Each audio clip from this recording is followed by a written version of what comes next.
Praise the lord. నిర్గమాకాండము 28వ అధ్యాయము. మరియు నాకు యాజకత్వము చేయుటకై నీ సహోదరుడైన అహరోనును అతని కుమారులను అనగా అహరోను కుమారులైన నాదాబును, అబీహును, ఎలియాజరును, ఈతామారును ఇశ్రాయేలీయుల నుండి నీ యొద్దకు పిలిపించుము. అతనికి అలంకారమును ఘనతయు కలుగునట్లు నీ సహోదరుడైన అహరోనుకు ప్రతిష్ఠిత వస్త్రములను కుట్టవలెను. అహరోను నాకు యాజకుడగునట్లు నీవు అతన్ని ప్రతిష్ఠించుదువు. అతని వస్త్రములను కుట్టుటకై నేను జ్ఞానాత్మతో నింపిన వివేక హృదయులందరికీ ఆజ్ఞయిమ్ము.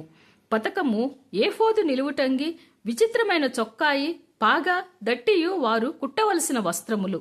అతడు నాకు యాజకుడై ఉండునట్లు వారు నీ సహోదరుడైన అహరోనుకును అతని కుమారులకును ప్రతిష్ఠిత వస్త్రములను కుట్టింపవలెను. వారు బంగారును, నీల, ధూమ్ర, రక్తవర్ణములు గల నూలును, సన్ననారను తీసుకొని బంగారుతోనూ నీల, ధూమ్ర, రక్తవర్ణములు గల ఏఫోదును పేనిన సన్ననారతోనూ చిత్రకారుని పనిగా చేయవలెను. 2 అంచులయందు కూర్చబడు 2 భుజఖండములు దాన్ని కుండవలెను. అట్లు అది సమకూర్చబడి ఉండును. మరియు ఏఫోదు మీద నుండి విచిత్రమైన దట్టి దాని పని రీతిగా ఏకాండమైనదై బంగారుతోనూ నీల, ధూమ్ర, రక్తవర్ణములు గల నూలుతోనూ పేనిన సన్ననారతోనూ కుట్టవలెను. మరియు నీవు 2 లేత పచ్చలను తీసుకొని వాటి మీద ఇశ్రాయేలీల పేర్లను అనగా వారి జనన క్రమము చొప్పున 1 రత్నము మీద వారి పేర్లలో 6ను, 2వ రత్నము మీద తక్కిన 6 పేర్లను చెక్కింపవలెను. ముద్ర మీద చెక్కబడిన వాటి వలె చెక్కిడి వాని పనిగా ఆ 2 రత్నముల మీద ఇశ్రాయేలీల పేర్లను చెక్కి బంగారు జవలలో వాటిని పొదగవలెను. అప్పుడు ఇశ్రాయేలీలకు జ్ఞాపకార్థమైన రత్నములుగా ఆ 2 రత్నములను ఏఫోదు భుజముల మీద ఉంచవలెను. అట్లు జ్ఞాపకము కొరకు అహరోను తన 2 భుజముల మీద యెహోవా సన్నిధిని వారి పేర్లను భరించును. మరియు బంగారు జవలను మేలిమి బంగారుతో 2 గొలుసులను చేయవలెను. సూత్రముల వలె అల్లిక పనిగా వాటిని చేసి అల్లిన గొలుసులను ఆ జవలకు తగిలింపవలెను. మరియు చిత్రకారుని పనిగా న్యాయ విధాన పతకము చేయవలెను. ఏఫోదు పని వలె దాన్ని చేయవలెను. బంగారుతోనూ నీల, ధూమ్ర, రక్తవర్ణములు గల నూలుతోనూ పేనిన సన్ననారతోనూ దాన్ని చేయవలెను. అది మడవబడి చచ్చౌకముగా ఉండవలెను. అది జానెడు పొడుగు, జానెడు వెడల్పు గలదై ఉండవలెను. దానిలో 4 పంక్తుల రత్నములుండునట్లు రత్నముల జవలను చేయవలెను. మాణిక్య, గోమేధిక, మరకతములు గల పంక్తి మొదటిది, పద్మరాగ, నీల, సూర్యకాంతములు గల పంక్తి 2వది, గారుత్మతము, యష్మురాయి, ఇంద్రనీలములు గల పంక్తి 3వది, రక్తవర్ణపు రాయి, సులిమాని రాయి, సూర్యకాంతములు గల పంక్తి 4వది. వాటిని బంగారు జవలలో పొదగవలెను. ఆ రత్నములు ఇశ్రాయేలీల పేర్లు గలవై వారి పేర్లు చొప్పున 12 ఉండవలెను. ముద్ర మీద చెక్కిన వాటి వలె వాటిలో ప్రతి వాని పేరు చొప్పున 12 గోత్రముల పేరులు ఉండవలెను. మరియు ఆ పతకము అల్లిక పనిగా పేనిన గొలుసులను మేలిమి బంగారుతో చేయవలెను. పతకములకు 2 బంగారు ఉంగరములు చేసి ఆ 2 ఉంగరములను పతకపు 2 కొసలయందు తగిలించి పతకపు కొసల ఉన్న 2 ఉంగరములలో అల్లబడిన ఆ 2 బంగారు గొలుసులను తగిలింపవలెను. అల్లిన ఆ 2 గొలుసుల కొసలను 2 జవలకు తగిలించి ఏఫోదు ఎదుట దాని భుజముల మీద కట్టవలెను.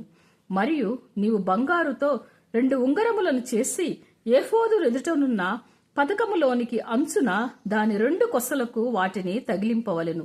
మరియు నీవు 2 బంగారు ఉంగరములు చేసి ఏఫోదు విచిత్రమైన దట్టి పైన దాని కూర్పు నొద్ద దాని ఎదుట ప్రక్కకు దిగువను ఏఫోదు 2 భుజభాగములకు వాటిని తగిలింపవలెను.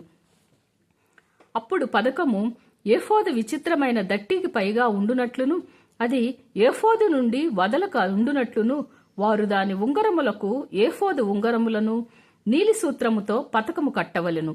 అట్లు అహరోను పరిశుద్ధ స్థలములోనికి వెళ్ళునప్పుడు అతడు తన రొమ్ము మీద న్యాయ విధాన పథకములోని ఇశ్రాయేలీల పేర్లను నిత్యము యెహోవా సన్నిధిని జ్ఞాపకార్థముగా భరింపవలెను. మరియు నీవు న్యాయ విధాన పథకములో ఊరీము తుమ్మీము అని వాటిని ఉంచవలెను. అహరోను యెహోవా సన్నిధికి వెళ్ళునప్పుడు అవి అతని రొమ్మున ఉండునట్లు అహరోను యెహోవా సన్నిధిని తన రొమ్మున ఇశ్రాయేలీయుల న్యాయ విధానమును నిత్యము భరించును. మరియు ఏఫోదు నిలువుటంగీని కేవలము నీలిదారముతో కుట్టవలెను. దాని నడుమ తలదూరుటకు రంధ్రము ఉండవలెను. అది చినగకుండునట్లు కంఠకవచ రంధ్రము వలె దాని రంధ్రము చుట్టూ నేత పని అయిన గోటు ఉండవలెను. దాని అంచుల చుట్టూ నీల ధూమ్ర రక్తవర్ణములు గల దానిమ్మ పండ్లను వాటి నడుమను బంగారు గంటలను నిలువుటంగి చుట్టూ తగిలింపవలెను. ఒక్కొక్క బంగారు గంటయు దానిమ్మ పండును ఆ నిలువుటంగి కింద అంచున చుట్టూ ఉండవలెను. సేవ చేయునప్పుడు అహరోను దాన్ని ధరించుకొనవలెను.